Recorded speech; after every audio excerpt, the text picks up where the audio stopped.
Sir Bihar polling 65% పైగా అంటే record స్థాయిలో పోలింగ్ నమోదైంది సార్. ఈ పోలింగ్ ఫలితాలు ఎలా ఉండబోతున్నాయి? అంచనాలను తారుమారు చేయబోతున్నాయా? అంటే మీరు అన్నట్టు నిజమది. బీహార్లో 64.6% ఫస్ట్ ఫేజ్లో 121 సీట్స్లో ఎన్నికలు జరిగాయి. ఇంకా 122 సీట్స్లో సెకండ్ ఫేజ్ జరుగుతాయి.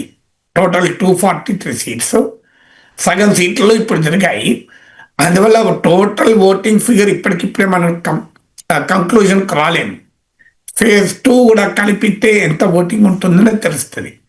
ఫేజ్ 1లో మాత్రం 64.6 అంటే నియర్లీ 65% ఓటింగ్. ఈ 65% ఓటింగ్ అనేది మీడియాలో కథనాల ప్రకారం 30 ఇయర్స్లో ఇదే హైయెస్ట్ అని. అంటే 30 ఏళ్లలో ఇంత భారీ స్థాయిలో ఓటింగ్ జరగడం అనేది ఇదే ముఖ్యం. దీంతో ఎవరి విశ్లేషణలు వారు చేస్తున్నారు. ఇది ప్రభుత్వం పట్ల తీవ్ర వ్యతిరేకత కారణం గనక ప్రజలు పెద్ద ఎత్తున బయటకు వచ్చి మహాగఠబంధన్కు ఓటేస్తారనేది ఆర్జేడీ కాంగ్రెస్ నేతల వాదన. అసలు లేదు, ఈ ఎగ్జిస్టింగ్ పొలిటికల్ సిస్టమ్, ఈ రాజకీయ వ్యవస్థపైనే ప్రజల తిరుగుబాటుకు ఇది సూచన. అందుకే బీహార్ బదలేంగే అని జన్సురాజ్ నాయకుడు ప్రశాంత్ కిషోర్ చెప్తున్నాడు. లేదు, మా ప్రభుత్వం పట్ల ప్రో ఇన్కంబెన్సీ ఉంది, నితీష్ కుమార్కు మహిళా ఓటర్లు అనుకూలం, పెద్ద సంఖ్యలో మహిళలు క్యూలలో కనబడ్డారు, మహిళా ఓటర్లు చాలా ఆసక్తితో ఓటు వేశారు, అందువల్ల ఇది ప్రభుత్వానికి మోడీ నితీష్ కుమార్లకు అనుకూలంగా ప్రజలు ఇచ్చినటువంటి తిరుగుబాటు ఒక రకంగా ప్రజల తీర్పుకి దీన్ని ఇండికేటర్ అని చెప్పి మా ఎన్డీఏ నాయకులు చెప్తున్నారు. కానీ ఇక మరి ఏది నిజం? ఒక ఫ్యాక్ట్ మాత్రం ఏంటి అంటే, స్పెషల్ ఇంటెన్సివ్ రివిజన్ ఓటర్ల జాబితాను పెద్ద ఎత్తున సవరించే కార్యక్రమం చేపట్టాడు. ఇందులో భాగంగా సుమారు 64 లక్షలకు పైగా ఓటర్లను తొలగించారు. అంటే వారు జెన్యున్గా కూడా చనిపోయిన వాళ్ళు ఉండవచ్చు, డూప్లికేట్ ఉండవచ్చు, పర్మనెంట్గా బీహార్లో ఉండకుండా షిఫ్ట్ అయిన వారు ఉండవచ్చు, ఇలాంటి వారితో పాటు బోగస్ ఓటర్లు ఉండవచ్చు, ఎవరైనా కావచ్చు, లేదా భారతీయ జనతా పార్టీ వాదుల గుస్పేటియా, ఇతర దేశాల నుంచి వచ్చిన అక్రమ చొరబాటుదారులు అని. మరి ఎవరైనా కానీ 64 లక్షలకు పైగా, లేదా ప్రతిపక్షాలు ఆరోపిస్తున్నట్లు జెన్యున్ ఓటర్లు తమకు ఓటు వేయరు అనుకున్న పేద అణగారిన వర్గాల ఓటర్లను తొలగించారు అన్నది ప్రతిపక్షాల ఆరోపణ.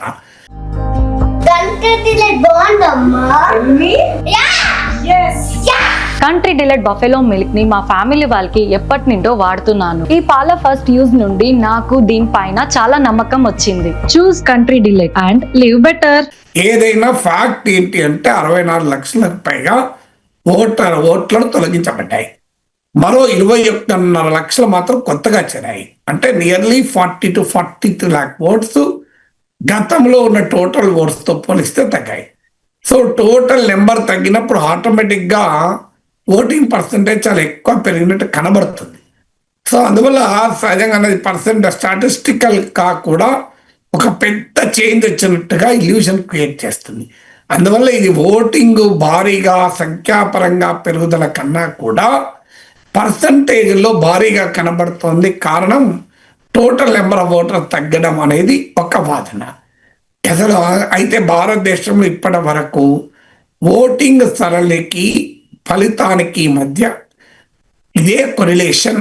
ఇంకో ఓటింగ్ పెరిగితే ప్రభుత్వంలో ఉన్నవారు గెలుస్తారు, లేదా ప్రభుత్వంలో ఉన్నవారు ఓడిపోతారు అనేటువంటి ఒక నిశ్చితమైన నిర్ణయాత్మకమైన డిసిసివ్ ట్రెండ్ ఇండియన్ ఎలక్టోరల్ హిస్టరీలో లేదు. ఇది వాస్తవం. ఇండియన్ ఎలక్టోరల్ హిస్టరీలో ఎక్కడా కూడా ఆ డిసిసివ్ ట్రెండ్ అనేది లేదు. సో అందువల్ల మీకు ఓటింగ్ పెరిగినప్పుడు యాంటీ ఇన్కంబెన్సీని రిప్రజెంట్ చేస్తూ అధికార పార్టీకి చెందిన వారు ఓడిపోయిన సందర్భాలు ఉన్నాయి. లేదు, ఈవెన్ ప్రభుత్వం బాధ్యతగా పనిచేసినప్పుడు సానుకూలంగా ప్రజలు వచ్చి మాకు ఇదే ప్రభుత్వం ఉండాలి అంటూ పెద్ద ఎత్తున ప్రో ఇన్కంబెన్సీ ఓటు వేసిన సందర్భాలు కూడా ఉన్నాయి. అందువల్ల మీరు ఓటింగ్ సరళిని బట్టి ఖచ్చితంగా ఇదే జరుగుతుందని ఎవరు చెప్పలేరు. ఎందుకంటే కొన్నిసార్లు చాలా కాంపిటేటివ్గా పొలిటికల్ ఎలక్టోరల్ బ్యాటిల్ జరిగినప్పుడు కూడా ఓటర్లు ఎక్కువ సంఖ్యలో ఓట్లు వేస్తారు. ఇలా మీడియా, సోషల్ మీడియా పెరిగింది, కాంపిటేటివ్ ఉత్కంఠభరితంగా ఎన్నికలు మారినప్పుడు, అన్ప్రెడిక్టబుల్గా ఎన్నికలు ఉన్నప్పుడు కూడా ఎక్కువ మంది ఓటేస్తారు. నేను రిజల్ట్ ప్రెడిక్టబుల్గా ఉన్నప్పుడు ఏమవుతుంది అంటే, మేము వేసినా ఏకపోయినా ఫలితం అయితే అదే కదా అనే నిరాసక్తి ఉంటుంది. కానీ ఇప్పుడు అలా కాకుండా మీకు ఎక్కడో ఒక చోట ఒక అన్ప్రెడిక్టబిలిటీ ఉంది.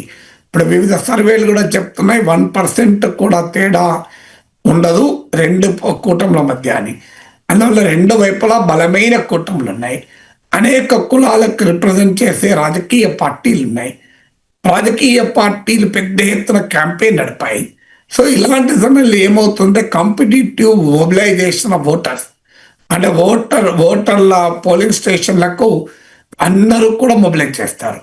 ఈ మధ్య జరిగిన ఇంకో పరిణామం ఏంటంటే డబ్బు పంపిణీ, పెద్ద ఎత్తున పోల్ మేనేజ్మెంట్, అంటే ఇది కూడా ఓట్ల సంఖ్యను పెంచుతుంది.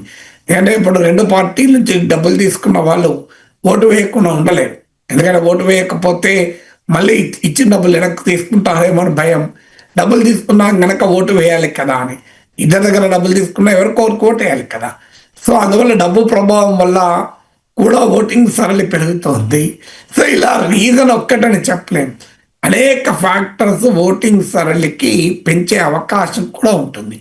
సో అందువల్ల బీహార్ ఇది మైగ్రేషన్ స్టేట్, పెద్ద సంఖ్యలో ఇతర ప్రాంతాల వలస వెళ్తారు. అందువల్ల బీహార్లో ఛత్ ఫెస్టివల్ చాలా పెద్ద పండుగ. ఆ పండుగ తర్వాత కొద్ది రోజులకే ఎన్నికలు జరిగాయి. అందువల్ల ఆ పండుగకు ఇతర ప్రాంతాల్లో ఉన్నవారు కూడా బీహార్కు రిటర్న్ వస్తారు. మరి వాళ్ళందరూ ఆ మైగ్రెంట్స్ కూడా ఉండిపోయి ఓటేసి వెళ్ళే అవకాశం కూడా ఉంది. అందువల్ల we really don't know the factors ఎందుకు పెద్ద సంఖ్యలో ఓటింగ్ జరిగిందని.